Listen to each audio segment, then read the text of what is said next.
If you grew up in the 90s or later on in America, then you most likely have been exposed to Power Rangers at least once. A show about cool characters transforming into colorful spandex, beating up other people in monster costumes, and a lot of kids from the 90s to early 2020s couldn't get enough. Too bad the franchise is dead though. Unless it's actually being rebooted. I don't know, I haven't been keeping up with Hasbro's screw-ups lately. Anyway, in my experience, I watched Jungle Fury as a kid, and what I got to watch, I could not get enough. Like, I was hooked on Jungle Fury. But unfortunately, I think Jungle Fury was all I got to watch in terms of Power Rangers. Years later, I would get into tokusatsu through Kamen Rider, which led me to Super Sentai, Garo, Ultraman, and of course, rediscovering Power Rangers. At some point, I would watch Dino Thunder, and it would end up being one of my favorite seasons of the franchise. I love the characters, theme song, and dude, those morphin sequences are easily the best morphs of the franchise.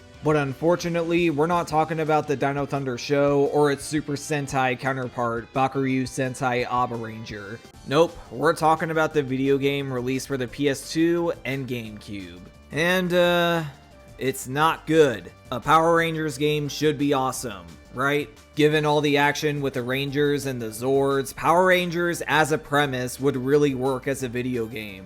I mean, what Power Rangers fan wouldn't want to play a game where you get to control your favorite Ranger, beating up and shooting bad guys, and participating in awesome Megazord battles? Well, this game is unfortunately not an example of that. Also, before we really begin the review, I just want to say that 99.9% of people who clicked on my videos aren't subscribed, so if you like my content, please subscribe. Support means a lot to me. So to start off, I just want to say the models for the Zords aren't that bad. I mean, sure, they still look cheap, but hey, they do look like the Dino Thunder Zords. Can't say the same for the Megazord though, because ugh. Just look at this thing. Why do you walk like that? But for story and music, I don't have much to say. The story is pretty much there, and the music is just generic as hell. Like, it might be the most generic music I've ever heard for anything. Also, they couldn't even get the actual cast of Dino Thunder to voice their characters. Yeah, Jason David Frank doesn't voice Tommy. They got this guy called Vegas E. Trip who would later on voice Killer Bean? Yeah, okay, this game is peak now. Anyway, what about the actual game? You play as the Zords, and just the Zords. Yeah, you don't get to play as any of the Rangers outside of their Zords, so if you were expecting to beat up bad guys as your favorite Ranger, well, tough shit, they're stuck in their Zords. But in terms of how the game controls, you move forward by pushing the control stick forward, move back by pushing the control stick back, and turn left or right by pushing the control stick in its respective direction. Moving works just fine, but the camera is pretty shit. When you use the camera, it doesn't set on the position you set it, and it just goes back to center view when your thumb isn't on the right stick, so forget about using the camera to position yourself. And for the Zords that can jump, the jumping is not good. I mean, it's not bad, but it could be way better.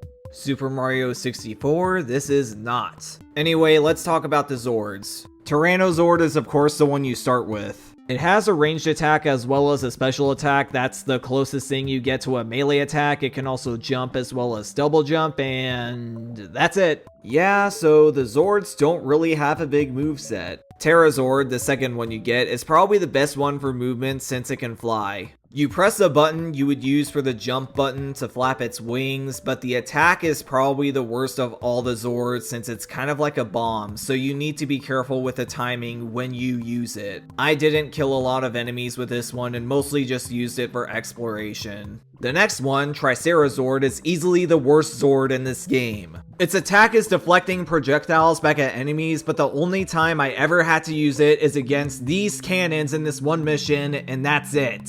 It can't even jump.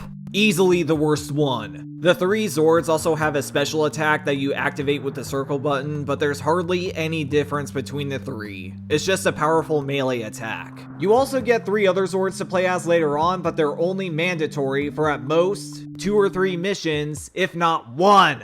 The Parasaur Zord is one of the better Zords because of how fast it is and it has the best jumping power. Dimetrazord is just a less worse version of the Tricerazord since it has a ranged attack and it can jump. Its ranged attack also ricochets, but I don't know how that can help. The last playable Zord you get in this game is Cephalozord, and honestly, this is probably the one that pissed me off the most. Not because it's the worst of all the Zords, it might be the best one since it has a regular ranged attack and its special attack is also ranged, but you need to use this Zord for one fucking mission! Yeah, this Zord is only used for one mission in the last room of this game, and not to mention, it's the second to last mission of the game.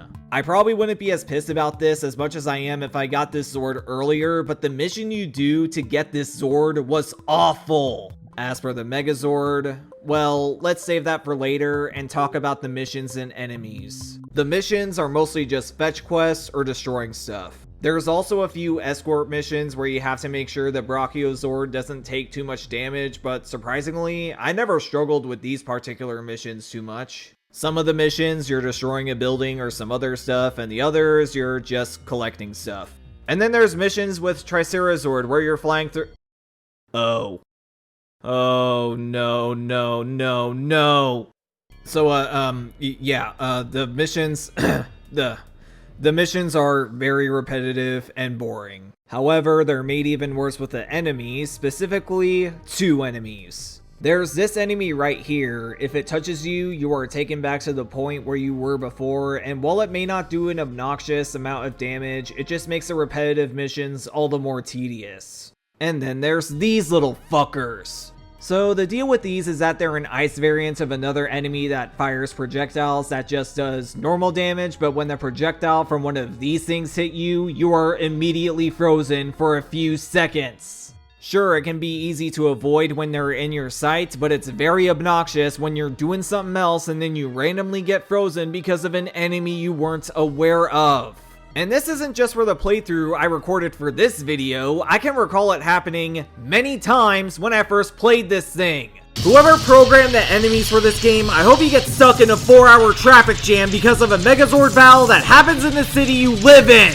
You only get 2 Megazord battles, and one is just underwhelming, and the other one is both underwhelming and frustrating. You need to wait for the boss to charge up his attack and then shoot him, then move in on him and use your special attack to damage him, but the second one is even worse because you have enemies all around and there's a good chance you can fall into the lava, and the boss also has this electricity attack that you have to jump over to avoid, but it's a bit hard to do that because the jumping in this game sucks. Also, aside from the special attack, the Megazord just plays like the Tyrannozord. This game is just terrible. I can only imagine how disappointed Dino Thunder fans would be when they get a game based on their favorite show, and then getting this. I don't know why any Dino Thunder fan would want to play this unless they want to control the Zords that badly. The missions are repetitive, the combat is boring, the music is underwhelming.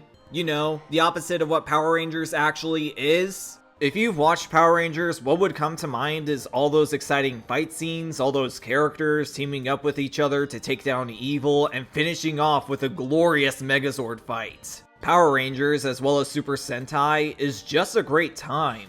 On the other hand, this game is not a great time. It is the furthest thing from how good Power Rangers can be, and it's a shame that this franchise usually gets the short end of the stick when it comes to video games, because with some effort, a Power Rangers game would be awesome. But really, even if you're a huge Dino Thunder fan, I don't see any good reason to recommend this. There is hardly any value to the experience of this game. Just watch the show. And if you're in the mood for more shows like Power Rangers, well, you could check out Aba Ranger if you're a Dino Thunder fan, and maybe some other Super Sentai seasons. Gokaiger is a good one to start with. Gozyuger started airing recently, so maybe check that out. And if you want something else like Power Rangers, Kamen Rider is also great. I can vouch for Drive-In X-Aid being good first seasons to start with. Kamen Rider Gav, the season currently airing, is fantastic so far. Like, really, it's so good. Really, if you love Power Rangers, you're doing yourself a disservice by not checking out Tokusatsu. Who knows, if I feel like it, maybe I'll do a beginner's guide for Tokusatsu someday. Whatever you do, just stay away from this game. And here's hoping we can still get some good stuff from Power Rangers in the future. Anyway, disregard all of what I just said about this game because Tommy Oliver is voiced by Killer Bean, so yeah, this game is actually a masterpiece because Tommy Oliver is voiced by Killer Bean.